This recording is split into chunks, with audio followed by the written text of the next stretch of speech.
Buenas, mi nombre es Iván Marín, periodista de Prosa Urgente. Vamos a dar inicio a un nuevo editorial, esta vez sobre los resultados de las elecciones de ayer. Vamos a comenzar enfocándonos, haciendo una lectura nacional y también vamos a evaluar lo que ocurrió acá en la provincia del Chubut y sobre el final vamos a dar una interpretación más sobre el rol de la izquierda en estos comicios, y no solamente en los comicios, sino en la situación general que atraviesa el país. Pero bueno, antes de comenzar, lo mismo de siempre, te voy a pedir que te suscribas al canal, que es gratuito, aprieta la campanita, me gustes, comentes, compartas con tus amigos, amigas y demás. Bueno, a ver,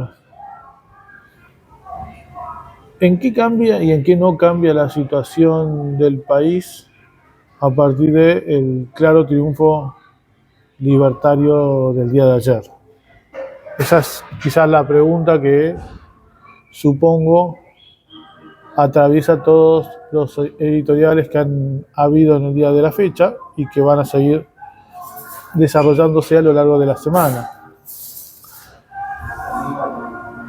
En términos generales,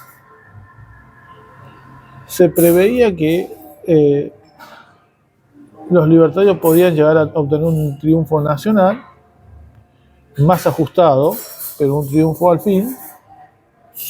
Lo que en la mayor parte de los casos no se previó es la recuperación que tuvo en la provincia de Buenos Aires. Recordemos que hace tan solo menos de 2 meses, el 7 de septiembre, el PJ kirchnerismo había ganado por 14% de los votos. Bueno, ese triunfo, que en realidad fue una derrota de alguna manera a las políticas económicas del gobierno nacional, fue leída por un sector del kirchnerismo, yo diría por el progresismo, como, digamos, la vuelta, de alguna manera, o las condiciones de posibilidad para una vuelta a las políticas progres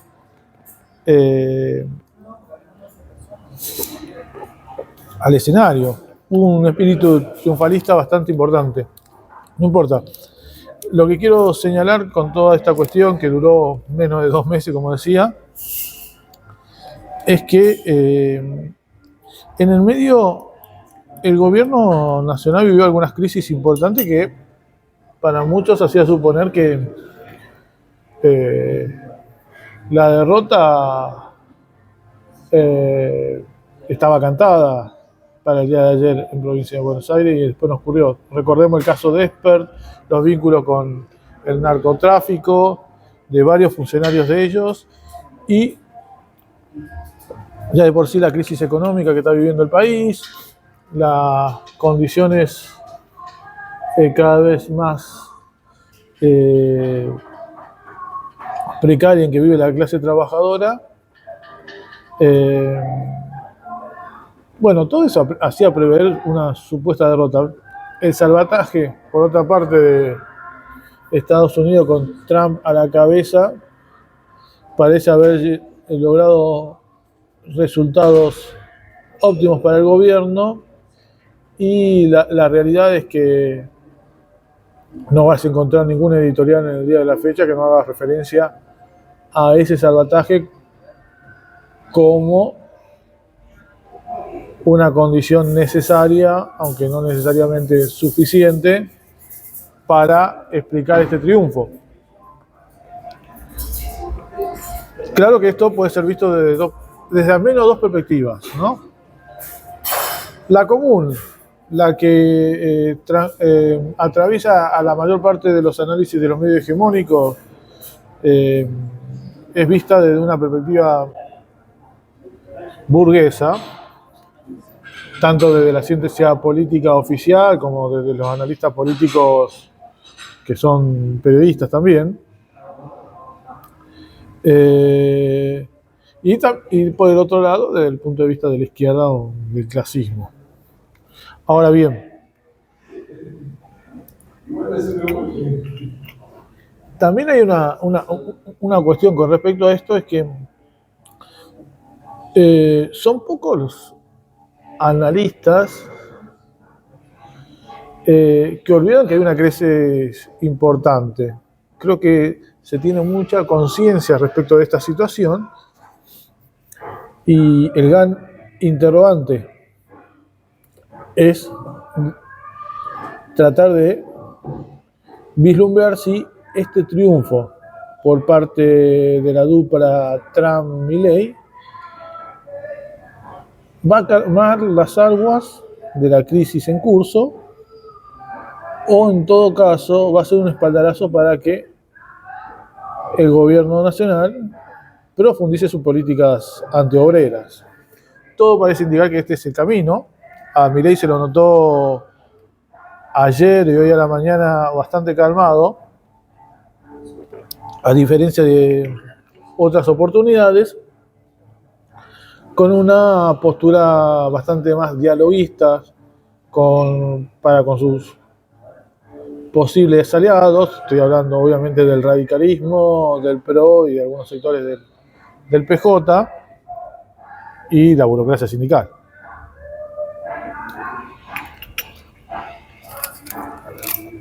Está en curso, y esto lo dijo Milei hoy en algunas entrevistas que dio a la mañana, está en curso, por un lado, una modificación del gabinete que Milei pareciera que puede llegar a esperar hasta el 10 de diciembre cuando se hacen,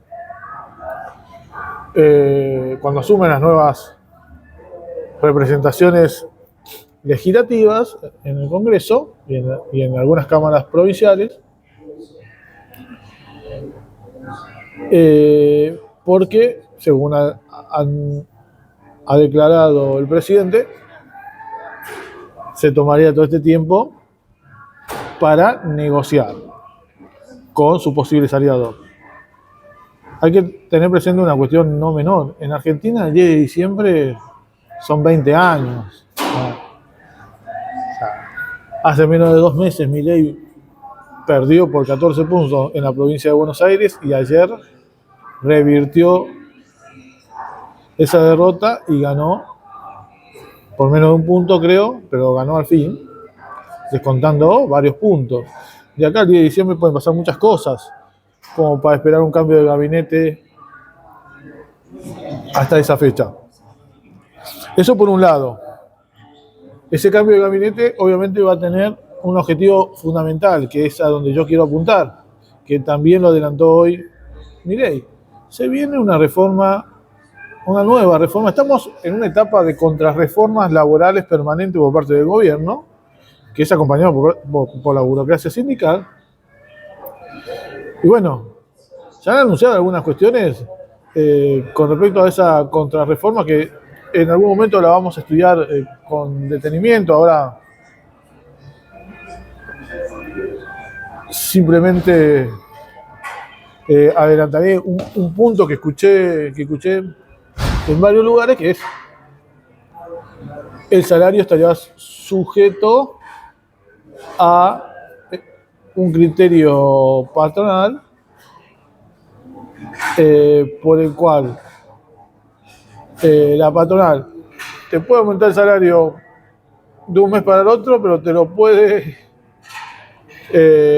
bajar al mes siguiente. Ni siquiera va a ser por índice de productividad, sino de méritos.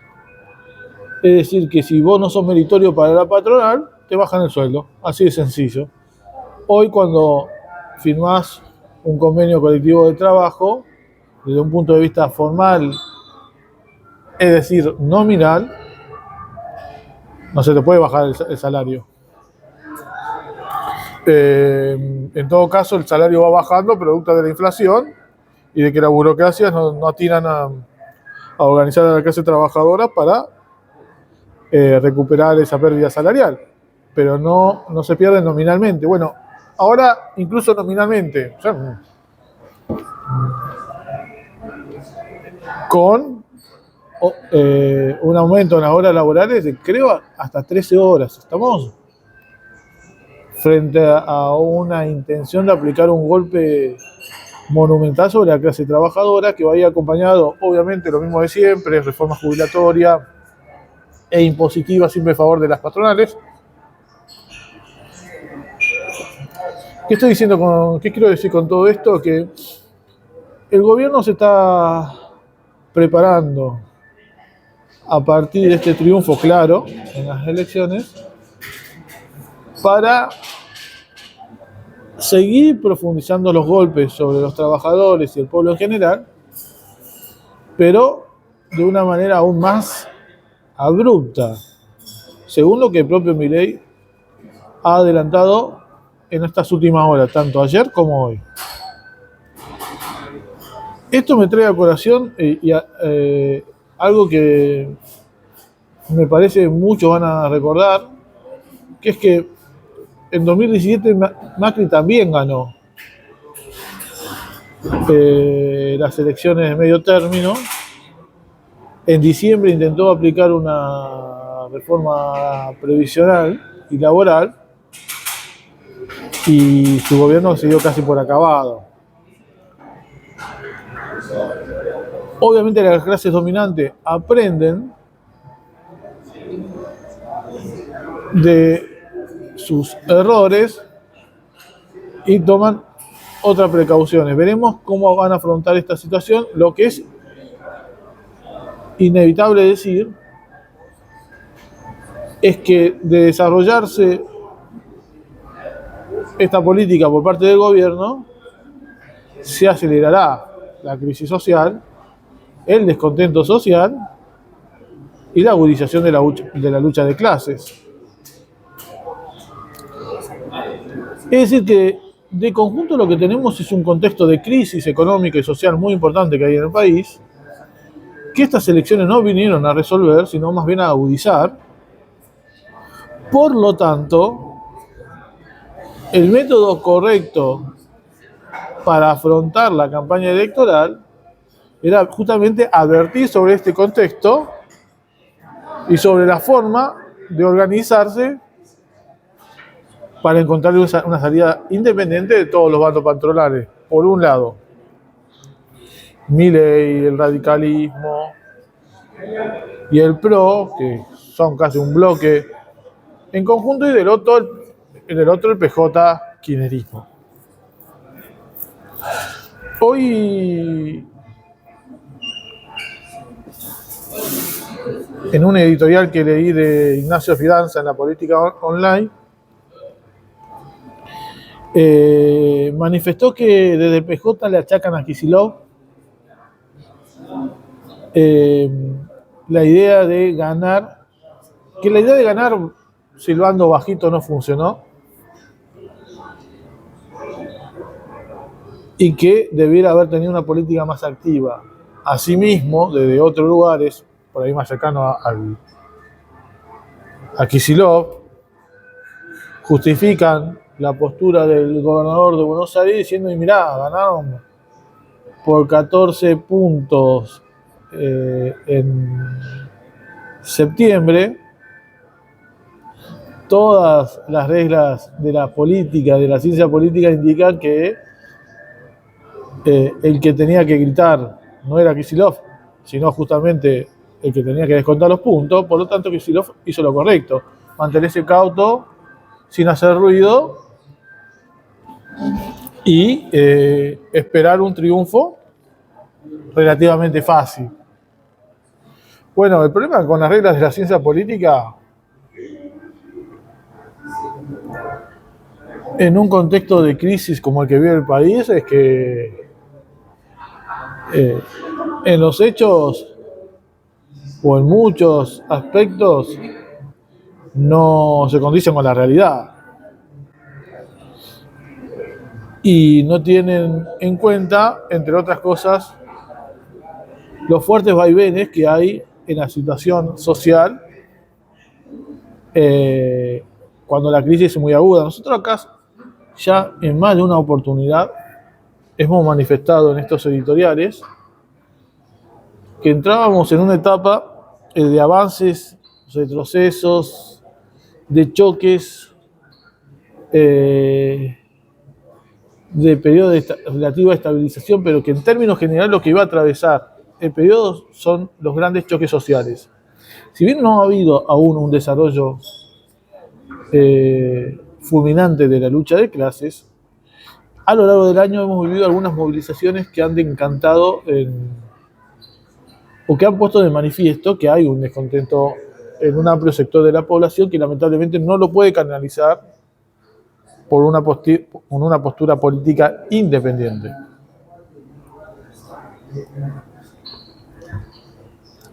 Quiero agregar a todo esto, antes de volcarme muy brevemente al análisis provincial, que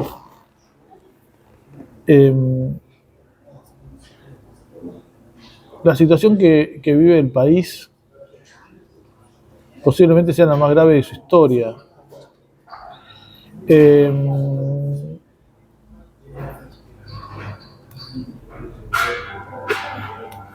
Toda la crisis que se desató con la situación de Esper, bancado por un narcotraficante, no se agotó en ella.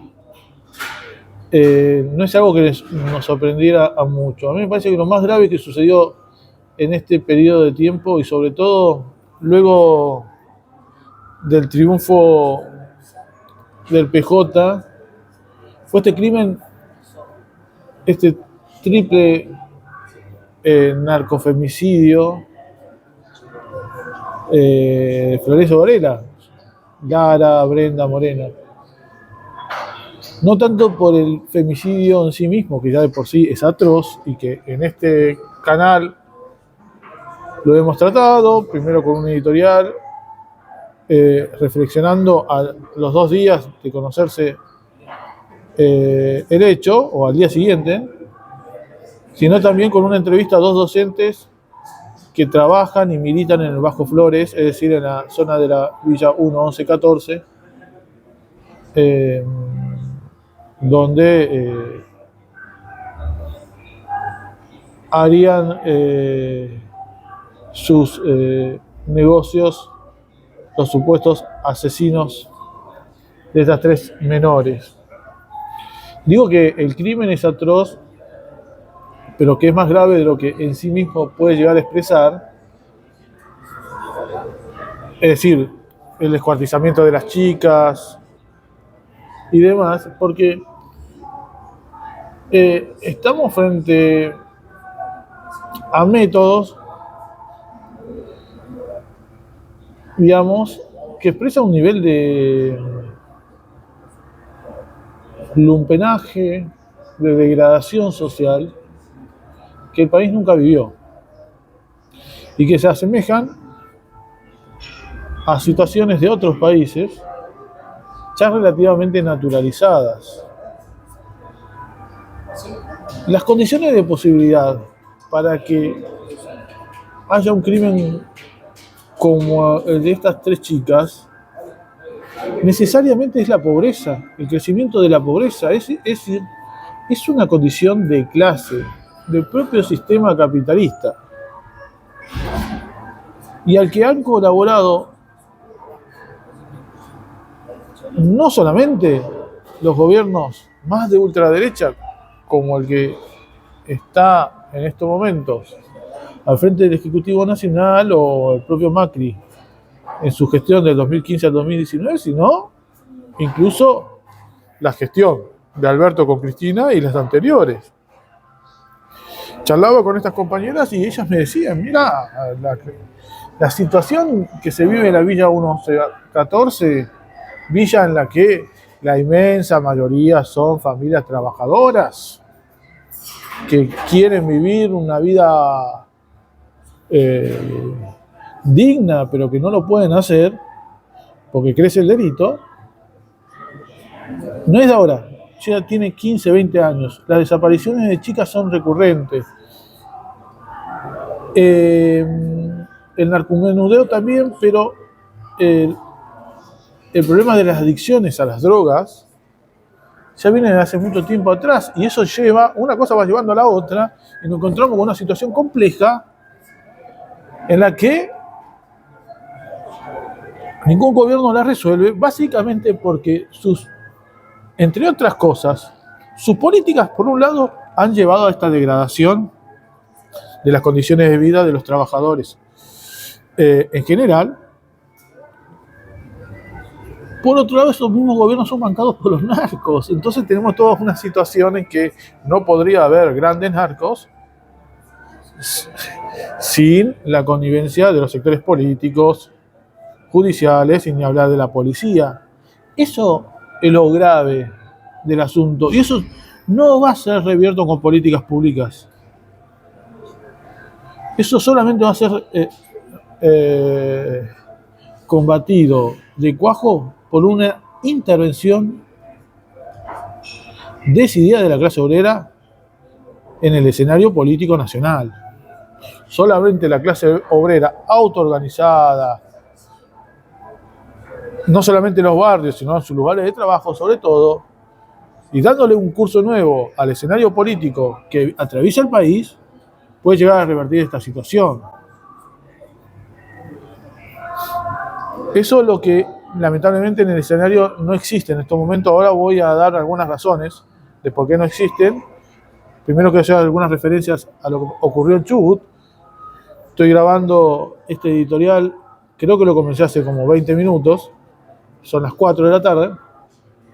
Decía, en Chubut perdió el vendehumo que tenemos de gobernador Ignacio Torres, en manos de La Libertad Avanza, con una candidata ignota que no conoce absolutamente nadie. Es más, tengo que ahora recurrir acá a internet para tratar de recordar su nombre, María Frías. Fue un cachetazo. En segundo lugar salió Juan Pablo Luque, que para muchos tenía posibilidades de ganar. Y recién en tercer lugar salió la fuerza oficialista. Y miren, ¿qué implica? ¿Qué lectura hay? Primero, que claramente hay una derrota del gobernador, ¿no? ¿Qué interpretación se puede haber? Por el otro lado, lo que podemos decir es que el descontento se canalizó por derecha, porque te ganó alguien que no tiene peso en la provincia políticamente, o poco peso político en la provincia, y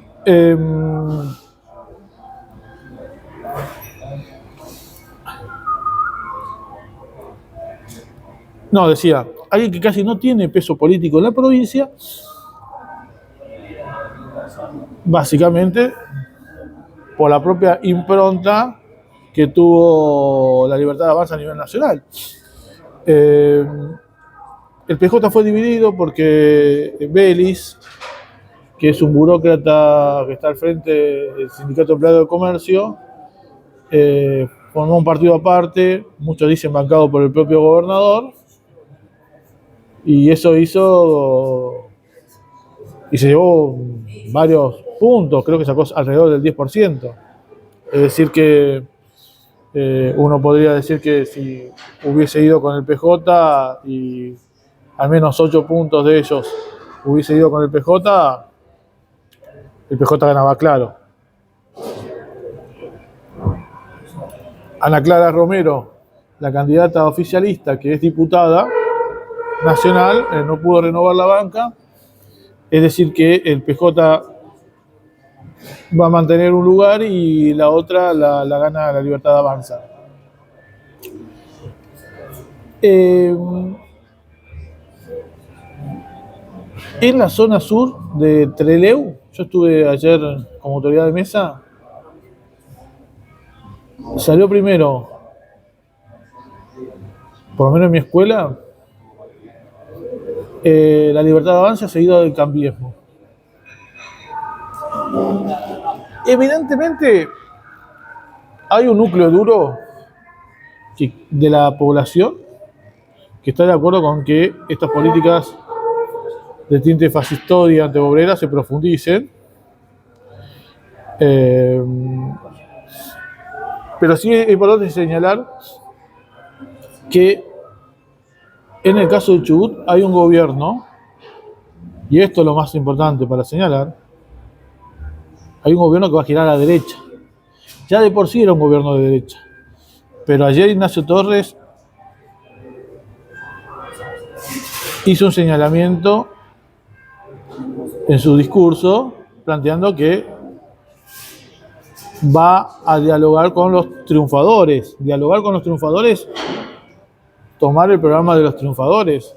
Ignacio Torres, pragmático, no va a girar a la izquierda con, izquierda entre comillas, obviamente, con el PJ y con Luque, que vendría a ser el candidato y el principal referente del PJ en la provincia. No, va a girar a la derecha.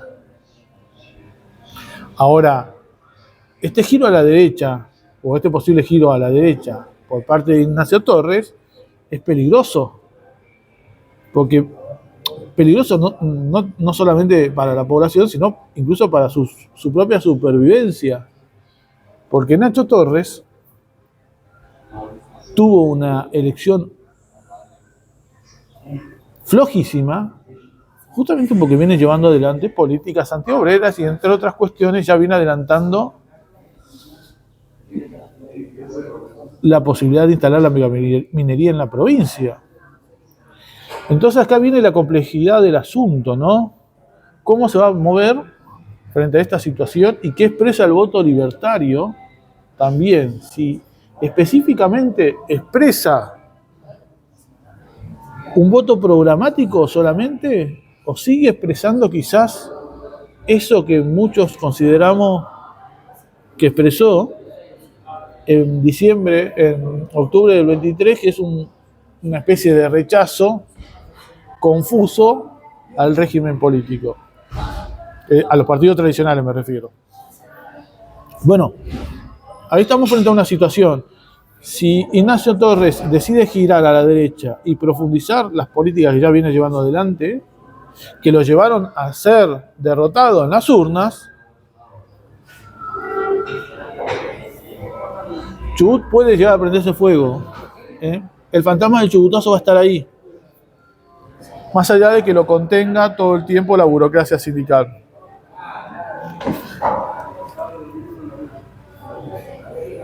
Uno de los elementos centrales y que creo que presenta mayor desafío para el análisis de estas elecciones es el ausentismo.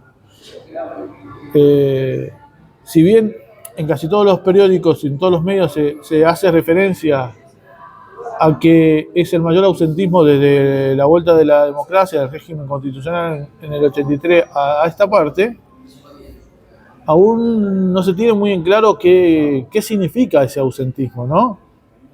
Si es apatía, si es necesariamente un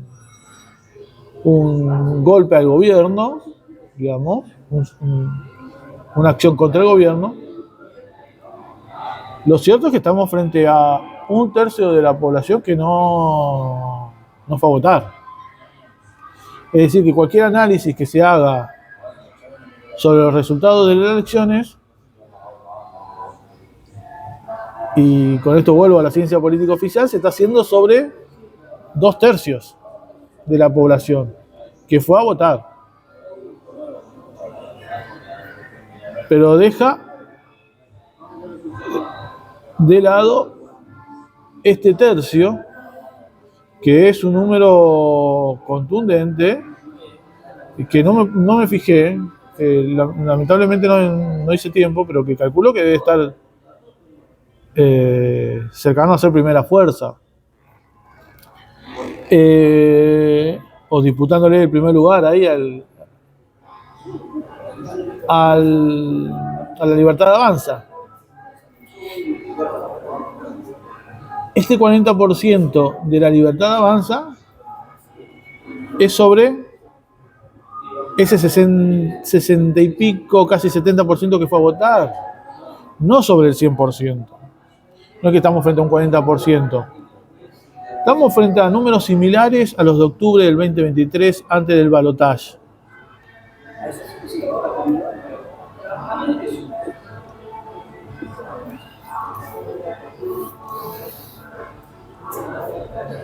En todo este escenario, y sobre todo sobre la cuestión esta del voto en blanco, ingresa el análisis que debe hacerse sobre la izquierda. Yo ayer estuve, bueno, voy a ser un poquito autorreferencial en este pasaje, pero estuve todo el día en la escuela como autoridad de mesa. Llegué a las 7:30, me fui a las 9:30 de la noche, creo que llegué a mi casa. Llegué con pocas ganas de ver los análisis, pero bueno, uno es un animal político, no. Y me encontré con una foto de la izquierda festejando las 3 diputaciones conseguidas, en un escenario en donde ya se veía que había un triunfador, que es una fuerza de tinte fascistoide, más allá de que todos estemos de acuerdo que no es un régimen fascista el que hay hoy en día en el país, básicamente porque no le da la correlación de fuerza por ahora para implantar una cosa de ese estilo. Y el titular de uno de sus referentes diciendo: salimos fortalecidos de las elecciones. Fortalecido, pero ganaste un par de votitos, tenés 3 diputados. Eso, ¿a quién fortalece? ¿Fortalece a la clase trabajadora? Digo, porque la clase trabajadora del país, ¿salió fortalecida después de la elección de ayer? Circunstancialmente uno podría haber dicho que la derrota en el 7 de septiembre fue beneficiosa para la clase trabajadora, no el triunfo del PJ, la derrota del gobierno nacional. En ese sentido sí, circunstancialmente, porque ya vemos que ahora cambió el eje de la situación. Ahora, en una circunstancia como esta, con una derrota, con un triunfo claro a nivel nacional de alrededor de 10 puntos por parte de un agrupamiento de tinte fascista, como era Libertad Avanza, hablar de un fortalecimiento de la izquierda, festejarlo como si fuese un gol a los ingleses,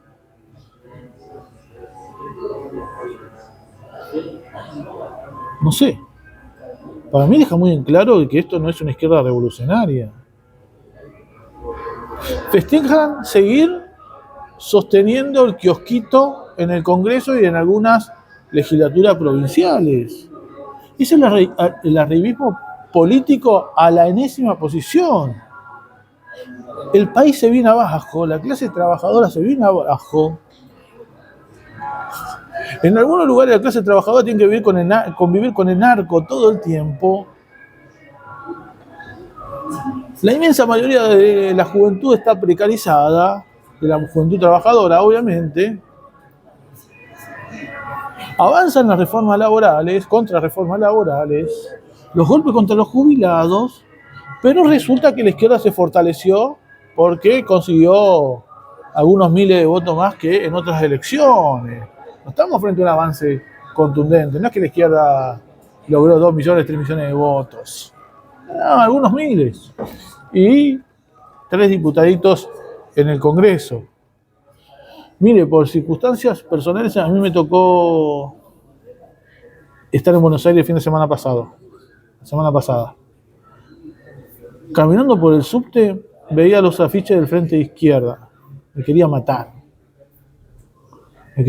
No había una sola consigna que apuntara a elevar la conciencia de la clase trabajadora. Una sola te estoy pidiendo, no te pido 20.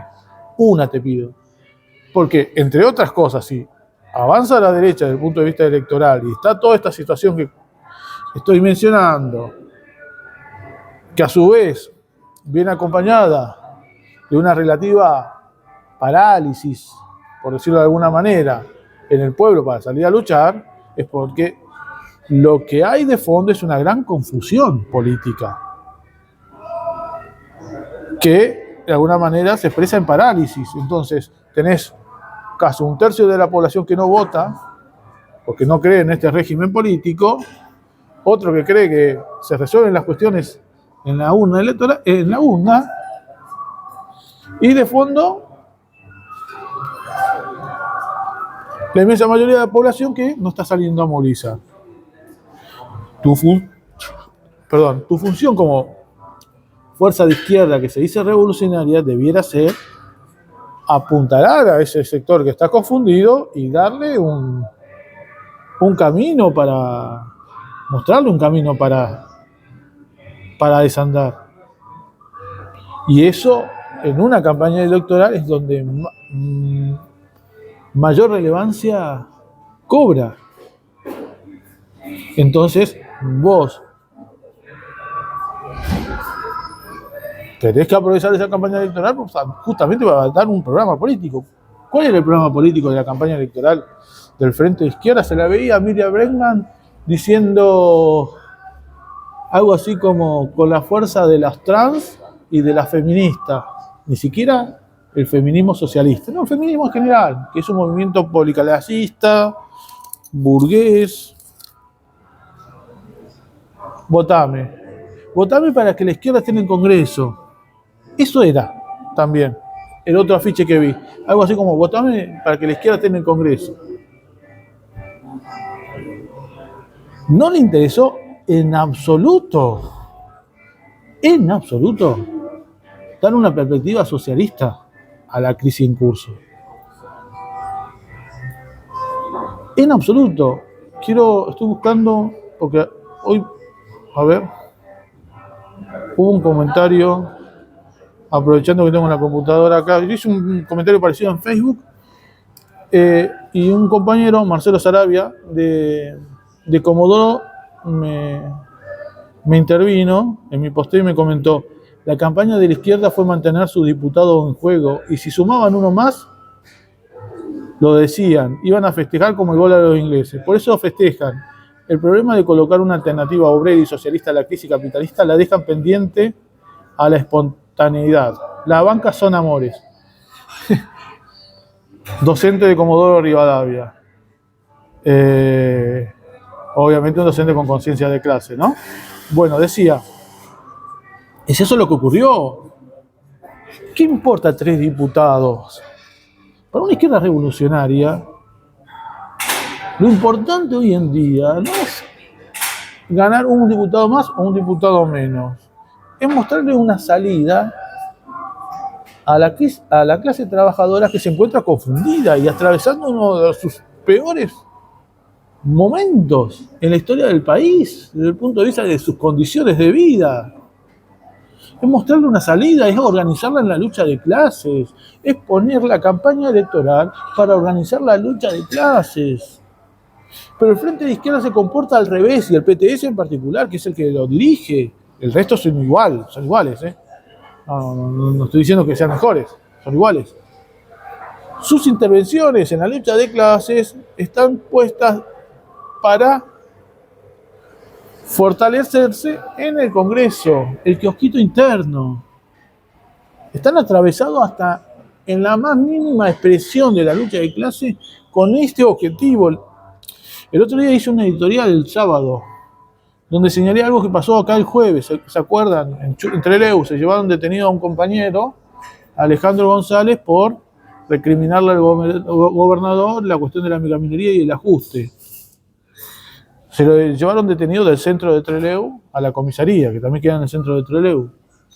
Una hora después, el compañero seguía detenido, en realidad lo liberaron el otro día, y el MST, en el Frente de Izquierda, una hora después, seguía volanteando de cara a las elecciones de diputados nacionales donde no tenían, por otra parte, ninguna posibilidad de entrar. Tienen el chip ya de cabeza de urna Y ojo, no es nada contra estos compañeros. Esto lo hicieron los del MST, lo podrían haber hecho cualquier otro, PTS, PO, Izquierda Socialista, es más o menos lo mismo todo. Son incapaces de levantarse y denunciar en Chubut a la Defensoría Pública por su actuación en la criminalización de la protesta social. ¿Esta gente representa una alternativa contra los trabajadores? Miren, el voto al Frente de Izquierda indirectamente era un voto al PJ kirchnerismo.